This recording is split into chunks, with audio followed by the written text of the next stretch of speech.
Assalamualaikum warahmatullahi wabarakatuh. Selamat pagi anak-anak. Gimana kabarnya hari ini? Semoga sehat selalu ya. Nah, senang sekali hari ini masih bersama Bunda Isya di kelas 5. Kita masuk pada tema 4, yaitu sehat itu penting. Namun sebelum itu, alangkah baiknya kita berdoa. Berdoa dimulai. Berdoa selesai. Terima kasih. Nah, anak-anak, hari ini kita akan belajar di subtema 1, pembelajaran 1, 2, dan 3. Jadi anak-anak harus menyimak dengan baik ya. Pembelajaran hari ini diawali dengan tentang peredaran darah, yaitu peredaran darahku sehat. Anak-anak, kesehatan itu merupakan salah satu bentuk pemberian Tuhan yang sangat berharga. Di antaranya sehat jiwa dan sehat raga juga ya. Jadi harus dua-duanya nih yang sehat. Kenapa? Karena dengan kesehatan jiwa dan raga kita akan melakukan aktivitas sehari-hari dengan lancar. Nah, kalau sehat raga itu biasanya kita dapatkan dengan olahraga, makan makanan bergizi, menerapkan pola hidup sehat. Kalau sehat kalau sehat jiwa itu kita dapatkan dengan beribadah, atau mungkin kalau misalnya orang Islam ya sholat, ngaji dan sebagainya. Kalau orang non Muslim ya menjalankan perintah agamanya gitu. Nah, berbicara tentang kesehatan, sehat raga ini ditandai dengan peredaran darah yang lancar. Bu Guru, gimana sih kalau peredaran darah nggak lancar? Yo, pastinya pingsan bisa, kemudian akan menimbulkan penyakit-penyakit yang lain. Nah, kalau anak-anak merasa tubuh anak-anak segar, berarti peredaran darah kalian lancar. Oke. Just lanjut. Nah, di sini Bu Guru punya gambar sistem peredaran darah kita. Anak-anak, darah yang mengalir ke seluruh tubuh kita itu membutuhkan mesin pompa. Ya, mesin pompa atau jantung nih. Ini jantung ya. Sementara darah yang ada dalam tubuh akan tetap berada dalam pembuluh darah, yaitu pembuluh kecil dan juga pembuluh besar. Pergerakan darah dalam tubuh dikenal sebagai sirkulasi. Nah, makanya kenapa ada yang bilang sirkulasi darah lancar, tubuh sehat. Keren gitu kan? Nah, sirkulasi itu pergerakan atau jalan-jalannya darah gitu. Nah, kemudian proses pengangkutan dan peredaran oksigen serta sari-sari makanan ke seluruh tubuh dilakukan oleh darah. Jadi darah kita itu mengambil peranannya sangat penting dalam melancarkan kegiatan dalam tubuh kita. Oke. Proses mengalirnya darah dalam tubuh disebut peredaran darah. Nah, peredaran darah ini ada dua. Ada peredaran darah kecil sama peredaran darah besar. Kalau peredaran darah tubuh manusia itu terjadi pada organ peredaran darah, di antaranya jantung, pembuluh darah, ini jantung ya, pembuluh darah ya, kemudian paru-paru gitu. Jadi dari sini,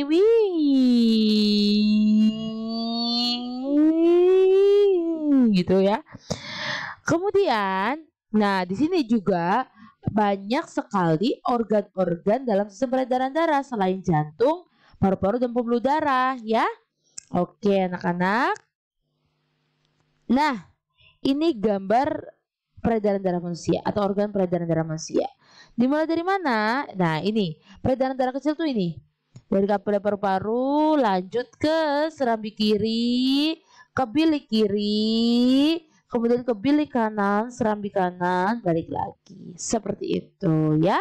Anak-anak juga bisa lihat di buku tema kalian atau LKS kalian di halaman 4. Di situ juga ada penjelasan mengenai peredaran darah. Nah, untuk gambarnya Bu Guru punya di sini. Jadi anak-anak bisa menyimak video yang Bu Guru sampaikan atau Bu Guru putarkan sambil anak-anak juga lihat LKS. Oke? Nah, salah satu organ tubuh yang vital adalah jantung kita. Nah, jantung merupakan salah satu organ peredaran darah manusia. Anak-anak, mengalirnya darah dalam tubuh, tadi kan Bu Guru sudah jelaskan bahwa itu tuh peredaran darah. Nah ya, terus peredaran darah itu ada peredaran darah kecil dan peredaran darah besar. Nah, kalau tadi Bu Guru hanya mau jelaskan gambarnya, sekarang Bu Guru akan jelaskan detailnya. Jadi, sistem peredaran darah kecil itu darahnya mengalir dari bilik kanan menuju ke paru-paru lewat arteri pulmonalis. Di dalam paru-paru ada pertukaran darah nih, yang banyak mengandung karbon dioksida atau CO2 dengan darah yang banyak mengandung oksigen. Darah yang banyak mengandung oksigen balik lagi ke jantung lewat vena pulmonalis.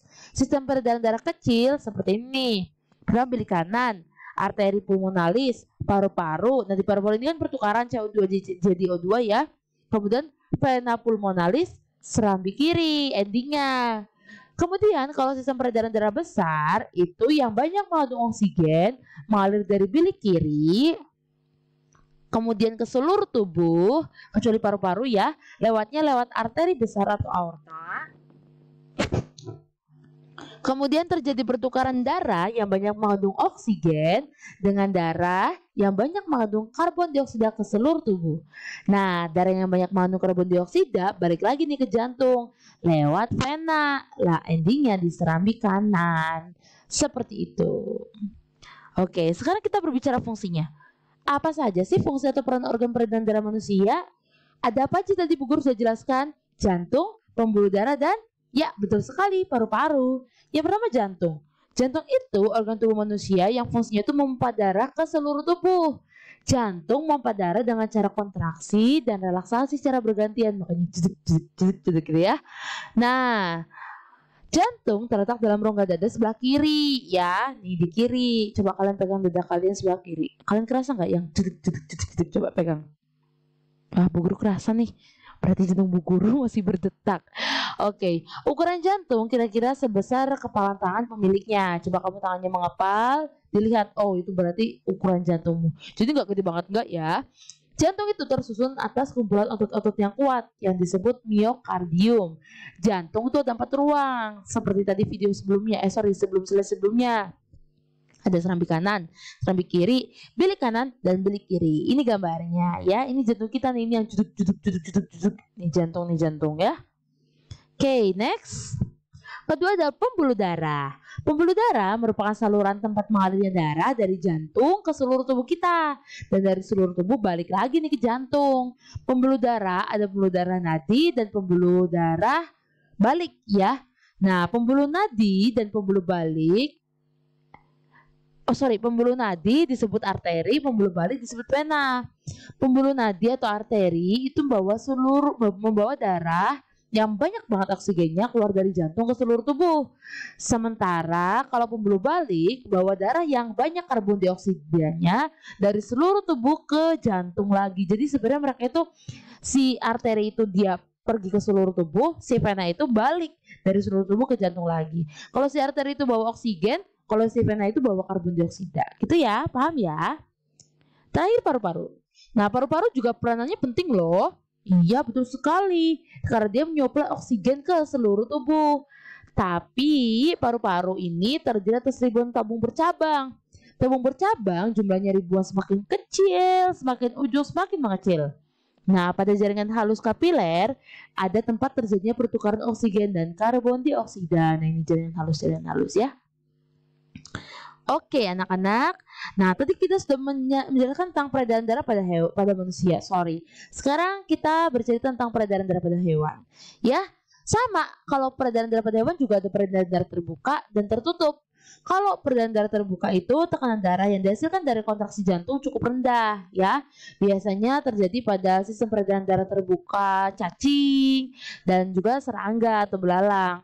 Kalau tertutup, jantungnya itu memompa darah secara terus-menerus sehingga tekanannya didapatkan juga stabil. Nah, untuk peredaran darah hewan, anak-anak juga bisa loh sambil buka buku LKS halaman 6 dan 7 karena sinkronisasi dengan PowerPoint yang Bu Guru buat.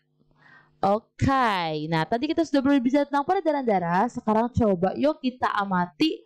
Wah, kok tiba-tiba ada pantun? Gak apa-apa, pantunnya kan pantun tentang hewan. Memelihara ikan di dalam tambak, jangan lupa diberi makan. Jangan dulu meminta hak, kewajiban dulu dilakukan. Nah, itu namanya pantun.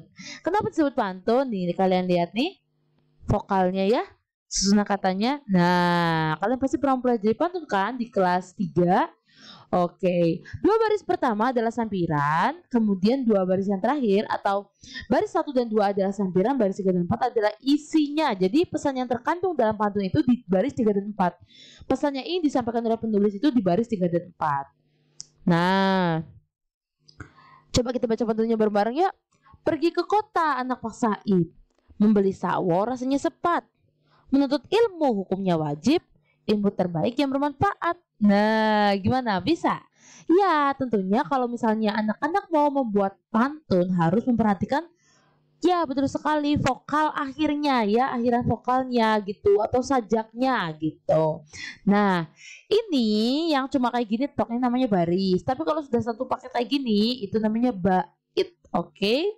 Ciri-ciri pantun itu sendiri sajaknya itu AB-AB ya, AB-AB nih saib, cepat, wajib, faat ya. Jadi A B A B. Satu bait terdiri 4 baris. Tiap baris ada 8 sampai 12 suku kata ya. Pergi ke kota anak paksa ib 10 suku kata. Nah, anak-anak bisa ya.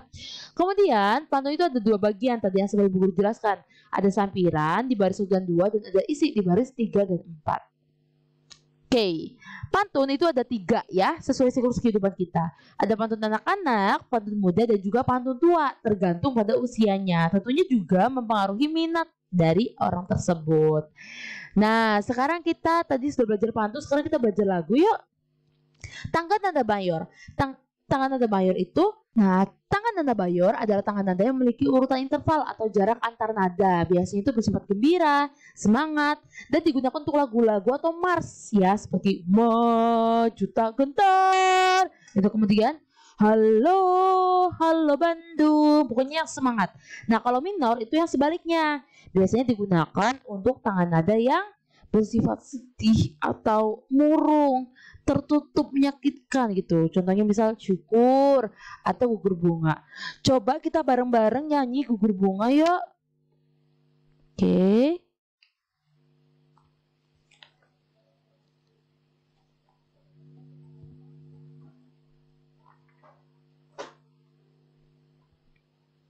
Gugur akan nyanyi ke lagu gugur bunga ya.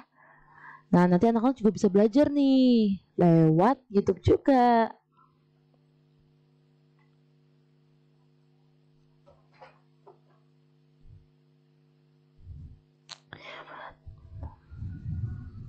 Betapa hatiku takkan pilu telah gugur pahlawanku. Betapa hatiku takkan sedih, hamba ditinggal sendiri. Siapakah kini pelipur lara yang setia dan perwira? Siapakah kini pahlawan hati, pembela bangsa sejati? Nah, anak-anak selanjutnya bisa melanjutkan lagu tersebut ya. Oke, Bu Guru tunggu videonya.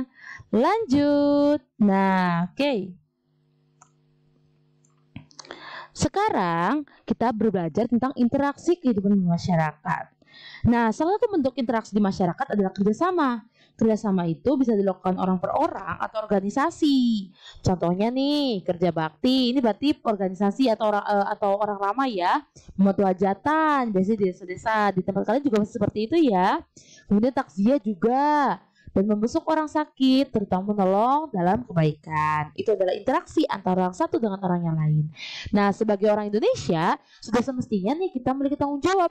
Di antaranya kita harus mengamalkan ideologi nasional, menjaga dan melihara nama baik bangsa, menjaga persatuan, membina solidaritas, dan juga meningkatkan wawasan kebangsaan kita. Nah, anak-anak, meningkatkan wawasan kebangsaan juga salah satunya juga dengan kita menjadi manusia yang Pancasilais, taat pada Pancasila dan berlaku sesuai dengan nilai dan norma yang berlaku di masyarakat. Begitu. Nah, sekian pembelajaran hari ini. Kita berdoa dulu ya. Berdoa dimulai. Berdoa selesai.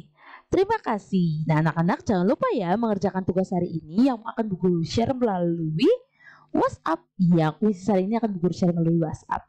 Terima kasih anak-anak. Jaga kesehatan selalu. Tetap semangat. Sukses terus. Wassalamualaikum warahmatullahi wabarakatuh.